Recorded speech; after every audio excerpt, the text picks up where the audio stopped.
Hi guys, Miss Pierson here. Time for more Holes reading. We're on chapter 43, page 189. And when we left off, Stanley asked Zero, do you want to dig one more hole? So they're going to be heading back to the camp and let's see what happens. We weren't always homeless, Zero said. I remember a yellow room. How old were you when you, Stanley started to ask, but couldn't find the right words. Moved out? I don't know. I must have been real little because I don't remember too much. I don't remember moving out. I remember standing in a crib with my mother singing to me. She held my wrists and made my hands clap together. She used to sing that song to me, that one you sang. It was different, though. Zero spoke slowly, as if searching his brain for memories and clues. And then later, I know we lived on the street. But I don't know why we left the house. I'm pretty sure it was a house, not an apartment. I know my room was yellow. It was late afternoon. They were resting in the shadow of the thumb. They had spent the morning picking onions and putting them in the sack. It didn't take long, but long enough so that they had to wait another day before heading down the mountain. They wanted to leave at the first hint of daylight so they'd have plenty of time to make it to Camp Green Lake before dark. Stanley wanted to be sure he could find the right hole. Then they would hide by it until everyone went to sleep. They would dig for as long as it seemed safe, and not a second longer. And then, treasure or no treasure, they'd head up the dirt road. If it was absolutely safe, they'd try to steal some food and water from the camp kitchen. I'm good at sneaking in and out of places, Zero had said. Remember, Stanley had warned, the door to the rec room squeaks. Now he lay on his back, trying to save his strength for the long days ahead. He wondered what happened to Zero's parents, but he didn't ask. Zero didn't like answering questions. It was better to just let him talk when he felt like it. Stanley thought about his own parents. In her last letter, his mom was worried that they might be evicted from their apartment because of the smell of burning sneakers. They could easily become homeless as well. Again, he wondered if they'd been told that he ran away from camp. Were they told that he was dead? An image appeared in his head of his parents hugging each other and crying. He tried not to think about it. Instead, he tried to recapture the feelings he'd had the night before, the inexplicable feeling of happiness, the sense of destiny, but those feelings didn't return. He just felt scared. The next morning, they headed down the mountain. They dunked their caps in the water hole before putting them on their heads. Zero held the shovel, and Stanley carried the sack, which was crammed with onions and the 3 jars of water. They left the pieces of the broken jar on the mountain. This is where I found the shovel, Stanley said, pointing out a patch of weeds. Zero turned and looked up toward the top of the mountain. That's a long way.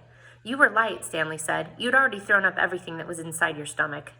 He shifted the sack from one shoulder to the other. It was heavy. He stepped on a loose rock, slipped, then fell hard.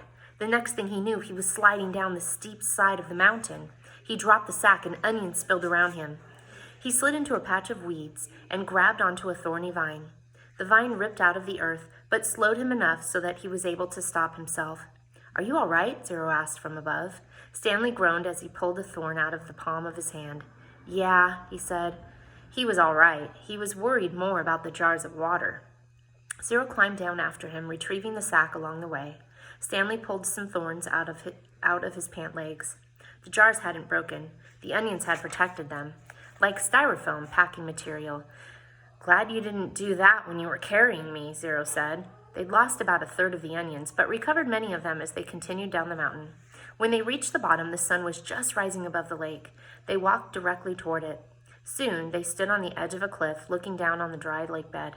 Stanley wasn't sure, but he thought he could see the remains of the Mary Lou off in the distance. You thirsty? Stanley asked. No, said Zero. How about you? No, Stanley lied. He didn't want to be the first one to take a drink. Although they didn't mention it, it had become a kind of challenge between him and Zero. They climbed down into the frying pan. It was a different spot from where they had climbed up. They eased themselves down from one ledge to another and let themselves slide in other places, being especially careful with the sack. Stanley could no longer see the Mary Lou, but headed in what he thought was the right direction. As the sun rose, so did the familiar haze of heat and dirt. You thirsty? Zero asked. No, said Stanley. Because you have 3 full jars of water, said Zero. I thought maybe it was getting too heavy for you. If you drink some of it, it will lighten your load. I'm not thirsty, said Stanley, but if you want a drink, I'll give you some. I'm not thirsty, said Zero. I was just worried about you. Stanley smiled. I'm a camel, he said. And camels don't drink as much water. They walked for what seemed like a very long time and still never came across the Mary Lou. Stanley was pretty sure they were heading in the right direction. He remembered that they were when they left the boat, they were headed toward the setting sun. Now they were heading toward the rising sun. He knew the sun didn't rise and set exactly in the east and west, more southeast and southwest, but he wasn't sure how that made a difference. His throat felt as if it was coated with sandpaper. "You sure you're not thirsty?" he asked. "Not me," said Zero. His voice was dry and raspy. When they did finally take a drink, they agreed to do it at the same time. Zero, who was now carrying the sack, set it down and took out 2 jars, giving one to Stanley. They decided to save the canteen for last, since it couldn't accidentally break. "You know I'm not thirsty," Stanley said as he unscrewed the lid. "I'm just drinking so you will." "I'm just drinking so you will," said Zero. They clinked the jars together and each, watching the other, poured the water into their stubborn mouths. Zero was the first to spot the Mary Lou, maybe a 1/4 mile away, and just a little off to the right. They headed for it. It wasn't even noon yet when they reached the boat. They sat against the shady side and rested. "I don't know what happened to my mother," Zero said. "She left and never came back." Stanley peeled an onion. "She couldn't always take me with her," Zero said. "Sometimes she had to do things by herself." Stanley had the feeling that Zero was explaining things to himself. "She'd tell me to wait in a certain place for her. When I was real little, I had to wait in small areas, like on a porch step or doorway. 'Now don't leave here until I get back,' she'd say. I never liked it when she left. I had a stuffed animal, a little giraffe, and I'd hug it the whole time she was gone. When I got bigger, I was allowed to stay in bigger areas, like stay on this block or don't leave the park. But even then, I still held Jaffy." Stanley guessed that Jaffy was the name of Zero's giraffe. "And then one day she didn't come back," Zero said. His voice sounded suddenly hollow. "I waited for her at Laney Park." "Laney Park," said Stanley. "I've been there." "You know the playscape?" asked Zero. "Yeah, I've played on it." "I waited there for more than a month," said Zero. "You know that tunnel that you crawl through between the slide and the swinging bridge? That's where I slept." They ate 4 onions apiece and drank about a half a jar of water. Stanley stood up and looked around. Everything looked the same in all directions. "When I left camp, I was heading straight toward Big Thumb," he said. "I saw the boat off to the right. So that means we have to turn a little to the left." Zero was lost in thought. "What? Okay," he said. They headed out. It was Stanley's turn to carry the sack. "Some kids had a birthday party," Zero said. "I guess it was about 2 weeks after my mother left. There was a picnic table next to the playscape, and balloons were tied to it. The kids looked to be the same age as me. One girl said hi to me and asked me if I wanted to play. I wanted to, but I didn't. I knew I didn't belong at the party, even though it wasn't their playscape. There was this one mother who kept staring at me like I was some kind of monster. Then later, a boy asked me if I wanted a piece of cake, but then that same mother told me, 'Go away,' and she told all the kids to stay away from me, so I never got the piece of cake. I ran away so fast, I forgot Jaffy." "Did you ever find him? For a moment, Zero didn't answer. Then he said, "He wasn't real." Stanley thought again about his own parents, how awful it would be for them to never know if he was dead or alive. He realized that was how Zero must have felt, not knowing what happened to his own mother. He wondered why Zero never mentioned his father. "Hold on," Zero said, stopping abruptly. "We're going the wrong way." "No, this is right," said Stanley. "You were heading toward Big Thumb when you saw the boat off to your right," said Zero. "That means we should have turned right when we left the boat." "You sure?" Zero drew a diagram in the dirt, and I'll show it to you. So, Big Thumb, the boat, Camp Green Lake. Stanley wasn't sure. "We need to go this way," Zero said, first drawing a line on the map and then heading that way himself. Stanley followed. It didn't feel right to him, but Zero seemed sure. Sometime in the middle of the afternoon, a cloud drifted across the sky and blocked out the sun. It was a welcome relief. Once again, Stanley felt that destiny was on his side. Zero stopped and held out his arm to stop Stanley too. "Listen," Zero whispered. Stanley didn't hear anything. They continued walking very quietly, and Stanley began to make out the faint sounds of Camp Green Lake. They were still too far away to see the camp, but he could hear a blend of indistinct voices. As they got closer, he occasionally could hear Mr. Sir's distinctive bark. They walked slowly and quietly, aware that sound travels in both directions. They approached a cluster of holes. "Let's wait here until they go in," said Zero. Stanley nodded. He checked to make sure there was nothing living in it, then climbed down into the hole. Zero climbed into the one next to him. Despite having gone the wrong way for a while, it hadn't taken them nearly as long as Stanley had expected. Now, they just had to wait. The sun cut through the cloud, and Stanley felt its rays beating down on him. But soon more clouds filled the sky, shading Stanley and his hole. He waited until he was certain the last of the campers had finished for the day. Then he waited a little longer. As quietly as possible, he and Zero climbed up out of their holes and crept toward camp. Stanley held the sack in front of him, cradled in his arms instead of over his shoulders, to keep the jars from clinking against each other. A wave of terror rushed over him when he saw the compound, the tents, the rec room, the warden's cabin under the 2 oak trees. The fear made him dizzy. He took a breath, summoned his courage, and continued. "That's the one," he whispered, pointing out the hole where he had found the gold tube. It was still about 50 yards away, but Stanley was pretty sure it was the right hole. There was no need to risk going any closer. They climbed down into adjacent holes and waited for the camp to fall asleep. Chapter 44. Stanley tried to sleep, not knowing when he'd get the chance again. He heard the showers and later the sounds of dinner. He heard the creaking of the rec room door. His fingers drummed against the side of the hole. He heard his own heartbeat. He took a drink from the canteen. He had given Zero the water jars. They each had a good supply of onions. He wasn't sure how long he remained in the hole, maybe 5 hours. He was surprised when he heard Zero whispering for him to wake up. He didn't think he'd fallen asleep. If he had, he thought it must have just been for the last 5 minutes. Although when he opened his eyes, he was surprised how dark it was. There was only one light on at camp, in the office. The sky was cloudy, so there was very little starlight.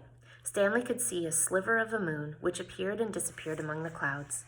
He carefully led Zero to the hole, which was hard to find in the darkness. He stumbled over a small pile of dirt. "I think this is it," he whispered. "You think?" Zero asked. "It's it," said Stanley, sounding more certain than he really was. He climbed down. Zero handed him the shovel. Stanley stuck the shovel into the dirt at the bottom of the hole and stepped on the back of the blade. He felt it sink beneath his weight. He scooped out some dirt and tossed it off to the side. Then he brought the shovel back down. Zero watched for a while. "I'm going to try to refill the water jars," he said. Stanley took a deep breath and exhaled. "Be careful," he said, then continued digging. It was so dark he couldn't even see the end of his shovel. For all he knew, he could be digging up gold and diamonds instead of dirt. He brought each shovelful close to his face to try to see if anything was there before dumping it out of the hole.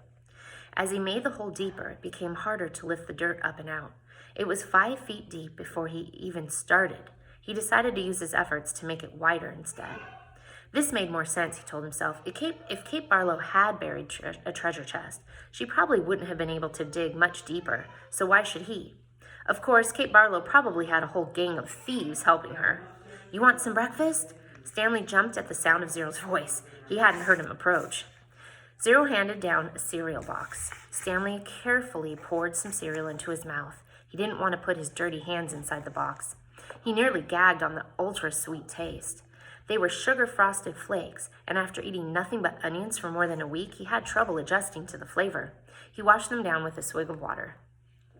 Zero took over the digging. Stanley sifted his fingers through the fresh piles of dirt, in case he had missed anything. He wished he had a flashlight.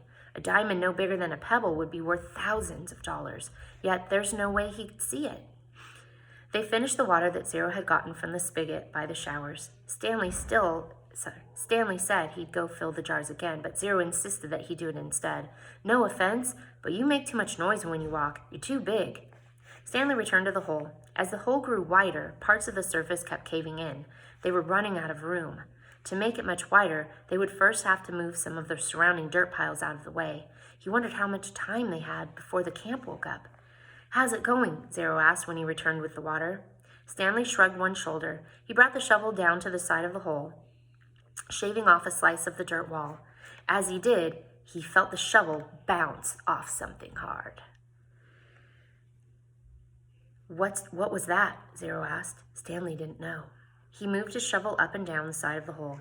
As the dirt chipped and flaked away, the hard object became more pronounced. It was sticking out of the side of the hole, about 1.5 feet from the bottom. He felt it with his hands. "What is it?" Zero asked. He could just feel a corner of it. Most of it was still buried. It had the cool, smooth texture of metal. "I think I might have found the treasure chest," he said.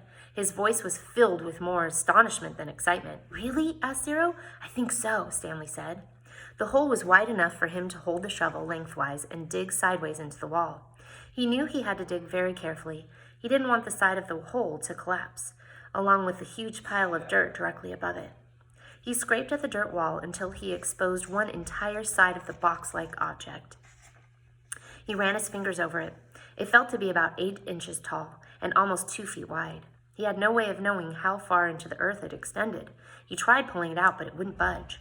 He was afraid that the only way to get it was to start back up at the surface and dig down. They didn't have time for that. I'm going to try to dig a hole underneath it, he said. Then maybe I can pull it down and slip it out. Go for it, said Zero. Stanley jammed the shovel into the bottom edge of his hole and carefully began to dig a tunnel underneath the metal object. He hoped it didn't cave in. Occasionally, he'd stop, stoop down, and try to feel the far end of the box. But even when the tunnel was as long as his arm, he still couldn't feel the other side. Once again, he tried pulling it out, but it was firmly in the ground. If he pulled too hard, he feared, he'd cause a cave-in. He knew that when he was ready to pull it out, he would have to do it quickly before the ground above it collapsed. As his tunnel grew deeper and wider and more precarious, Stanley was able to feel latches on one end of the box and then a leather handle. It wasn't really a box. I think it might be some kind of metal suitcase, he told Zero. Can you pry it loose with the shovel? Zero asked. I'm afraid the side of the hole will collapse. You might as well give it a try, said Zero. Stanley took a sip of water. Might as well, he said. He forced the tip of the shovel between the dirt and the top of the metal case and tried to wedge it free. He wished he could see what he was doing. He worked the end of the shovel back and forth, up and down, until he felt the suitcase fall free. Then he felt the dirt come piling down on top of it. But it wasn't a huge cave-in. As he knelt down in the hole, he could tell that only a small portion of the earth had collapsed. He dug with his hands until he found the leather handle, and then he pulled the suitcase up and out of the dirt. I got it, he exclaimed. It was heavy. He handed it up to Zero. You did it, Zero said, taking it from him. We did it, said Stanley. He gathered his remaining strength and tried to pull himself up out of the hole. Suddenly, a bright light was shining in his face. Thank you, said the warden. You boys have been a big help. So there's the warden. She just caught them. Chapter 45. The beam of the flashlight was directly away from Stanley's eyes and onto Zero, who was sitting on his knees. The suitcase was on his lap. Mr. Pendanski was holding the flashlight. Mr. Sir stood next to him with his gun drawn and pointed in the same direction. Mr. Sir was barefoot and bare-chested, wearing only his pajama bottoms. The warden moved toward Zero. She was also in her bedclothes, wearing an extra-long t-shirt. Unlike Mr. Sir, however, she had on her boots. Mr. Pendanski was the only one fully dressed. Perhaps he had been on guard duty. Off in the distance, Stanley could see 2 more flashlights bobbing toward them in the darkness. He felt helpless in the hole. You boys arrived just in the nick, the warden started to say. She stopped talking and she stopped walking. Then she slowly backed away. A lizard had crawled up on top of the suitcase. Its big red eyes glowed in the beam of the flashlight. Its mouth was open, and Stanley could see its white tongue moving in and out between its black teeth. Zero sat as still as a statue. A second lizard crawled up over the side of the suitcase and stopped less than an inch away from Zero's little finger. Stanley was afraid to look, and afraid not to. He wondered if he should try to scramble out of the hole before the lizards turned on him, but he didn't want to cause any commotion. The second lizard crawled across Zero's fingers and halfway up his arm. It occurred to Stanley that the lizards were probably on the suitcase when he handed it to Zero. There's another one, gasped Mr. Pendanski. He shined the flashlight on the box of Frosted Flakes, which lay on its side beside Stanley's hole. A lizard was crawling out of it. The light also illuminated Stanley's hole. He glanced downward and had to force himself to suppress a scream. He was standing in a lizard nest. He felt the scream explode inside him. He could see 6 lizards. There were 3 on the ground, 2 on his left leg and 1 on his right sneaker. He tried to remain very still. Something was crawling up the back of his neck.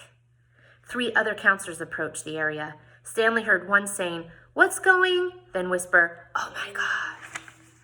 "What do we do?" asked Mr. Pendanski. "We wait," said the warden. "It won't be very long." "At least we'll have a body to give that woman," said Mr. Pendanski. "She's going to ask a lot of questions," said Mr. Sir, "and this time she'll have the AG with her." "Let's let her ask her questions," said the warden. "Just so long as I have the suitcase, I don't care what happens. Do you know how long—" Her voice trailed off, then started up again. "When I was little, I'd watch my parents dig holes every weekend and holiday. When I got bigger, I had to dig too, even on Christmas. Stanley felt tiny claws dig into the side of his face as the lizard pulled itself off his neck and up past his chin. "It won't be long now," said the warden. Stanley could hear his heartbeat. Each beat told him he was still alive, at least for one more second. So we're going to stop there, and you can continue on the next video if you want to keep going, or you can wait, and I will see you again soon.